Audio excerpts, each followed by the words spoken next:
Yeah, Now, yeah. with your background working in the booze business, I have to say the packaging that you have for both of these products that I have here is incredibly striking. The bottle shape with all of the this quite elaborate stickering, and as well as I'm quite impressed by the fonts as well as this rather interesting little illustration up here. Tell us a little bit about the packaging, because packaging, I'm a sucker for good packaging when it comes to all sorts of alcohol. Mhm. But this is a real standout for me. Tell me about this.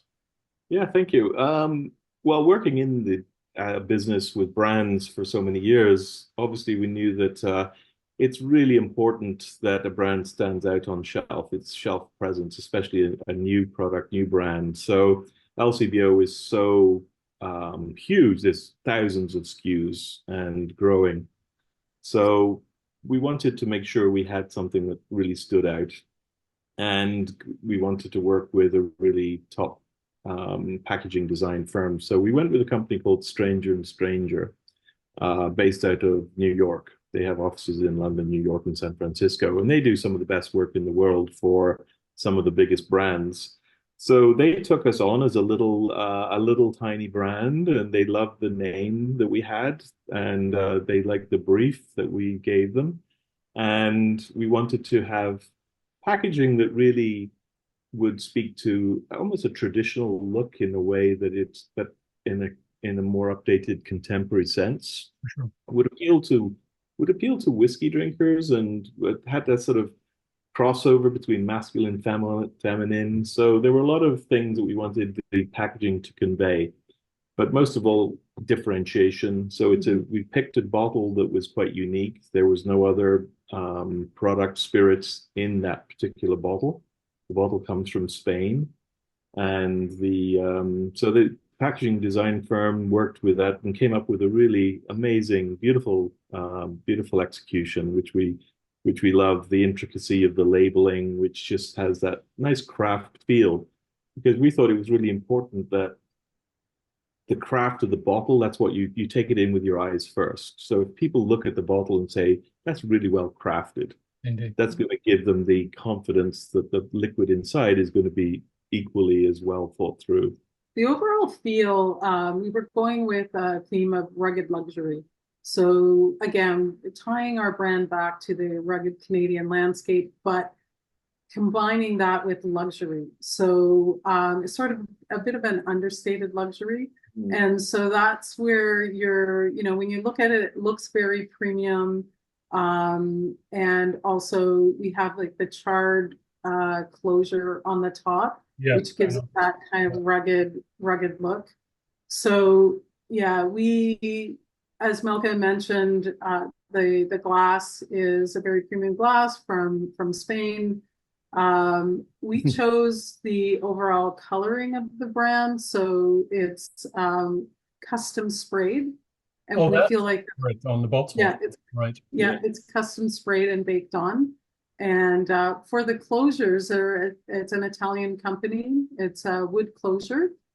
And the company spent, as part of the overall brand recommendation that came from Stranger and Stranger, so they really wanted to see that closure charred to give it that rugged Hmm. kind of landscape feel, rugged Canadian landscape. And so the company that provides the closures, they actually spent 6 months researching and figuring out how they can actually char the closures. So they are individually charred with fire, each closure. So every bottle has a unique closure on it, which again adds to its premium, the premium touch to it. And then the story behind our fox and hare Oh yeah, the illustration. Yeah. illustration. Yeah, that comes again, that was recommendation from Stranger and Stranger, and it comes from an old legend, a Bavarian legend from the Black Forest of a fox and a hare, a fox and a hare. I think it was originally a wolf and a hare that were comrades. And so they really, and there's a sculpture that was quite a famous sculpture from this Black thing. So Forest. they adapted that for this idea of the foraging fox and hare, because one of our briefs to them was we wanted to be a Canadian gin, but we didn't want to smack people over the head with cliched Canadian Yeah, icons of yeah. beavers and canoes and maple Yeah. leaves. And we thought that the values of this comrades of fox and a hare of of a sense of togetherness and acceptance of differences and coming together was a real Canadian value. So we thought that it nicely represented, and fox and hare are both global country creatures. They could be, and we did want the packaging and the brand to be a global brand. It could be anywhere in the world. It could resonate with customers because valleys are places of nature and bucolic and fox and hare. So we wanted it to have that real sense of a global feel. Cool. We had global aspirations for the brand right from the start.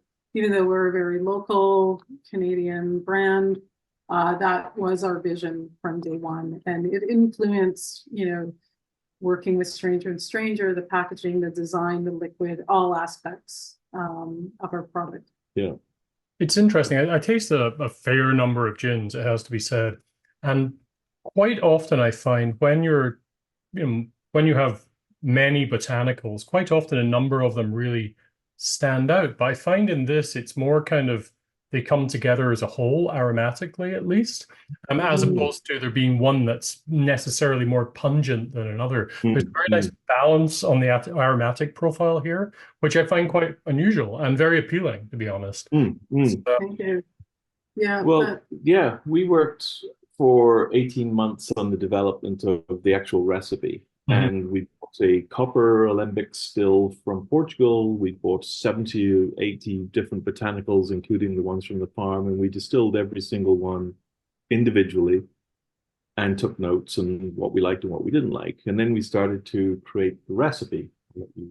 Yeah, so then we started combining the different notes. But as part of that research as well, we actually evaluated, I don't know, 40 plus odd gins from around the world. I see. And we had a huge whiteboard, and we evaluated the gins based on how well they worked in the three classics. So the gin and tonic, the Negroni, the Martini, because we wanted to create a gin that would be versatile and work well in all three. And so that also informed our recipe development, sort of seeing what works, what didn't work. And then over time, after 18 months, Malcolm and I decided on the final recipe with the 20 botanicals.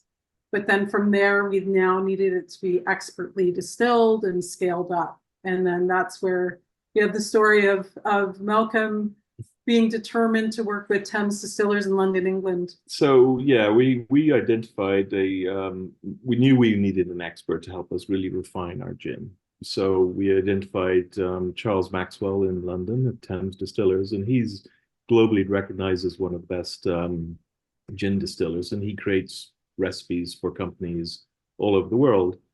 And so I emailed him and set out our story and that we'd love to have a chat and talk to him. Well, I heard nothing back for nothing, no response. Right. So I emailed again about a month later, no response. Third time, no response. So I thought, you know what, we're just gonna get on a plane and go knock on the door.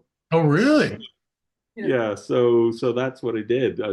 So I have family over there, so it was a good excuse to visit family Yeah, of as well. course. But the objective was to really, we knew what we needed. We knew what we needed to create a great gin was a really, really, expert distiller. And so I went and I literally went to the distillery and knocked on the door and spoke to the production manager first to introduce me to to Charles Maxwell, the owner and distiller, and he loved our story as well and decided to work with us. So Charles spent another 18 months fine-tuning our recipe. So every 6 weeks, he would send us a sample and we would give feedback. And after 13 iterations, we eventually landed on our final recipe. And so we launched, as I say, in April 2020. So how does that work logistically? Well, it was interesting because we knew that that was a complicated way of we had to find a way to make a great product and a great liquid. We had great branding. We wanted a great liquid. And the way that Thames does their test recipes is in a small rotovape still, which is it's a vacuum distilled process. So you distill at very, very low temperature, but you can distill in a tiny quantity. So Yes. they can distill in literally a few liters. Mhm. Whereas most distilleries globally distill in their main distilling apparatus, which is going to be a 300 minimum 300 liter still, or 400, 500. You've got so much waste. If that first test isn't quite right, you're going to make an adjustment and maybe do a second, maybe you'll do a third. You're not really going to go beyond that because that's just too much product to waste. And the CRA don't like you pouring alcohol down the drain either. So, Sure. Yep. so we worked with Thames, and they could actually produce tiny amounts, and they could tweak our recipe as we gave feedback. And they would just ship us a 375 ml sample, and we would just taste that, and we would give feedback. And so that's how we could have, it was a very cost-effective, very efficient way of fine-tuning our recipe. We also needed to work with an expert because of the complexity of all the botanicals as well. Yes. And it was one of the reasons why Thames was interested in us. It was the most complex gin they'd ever worked on. There's other gins on the market that have a lot more botanicals than 20, but for them, that was the first time they were working with such a complex, and a lot of our ingredients they'd never worked with either before. So it's a mutual kind of interest in getting it right. And yeah, it really, really did help in terms of their method specifically. Allow us to move forward rather efficiently and quickly in terms of getting that final recipe. I understand. So we brought that recipe back here to Canada, and we distill here in Ontario, as we said. So in London, Ontario. So it's still truly a London dry gin. I was about to make that joke later, but you got it. Damn it! Go beat you to it. Sorry.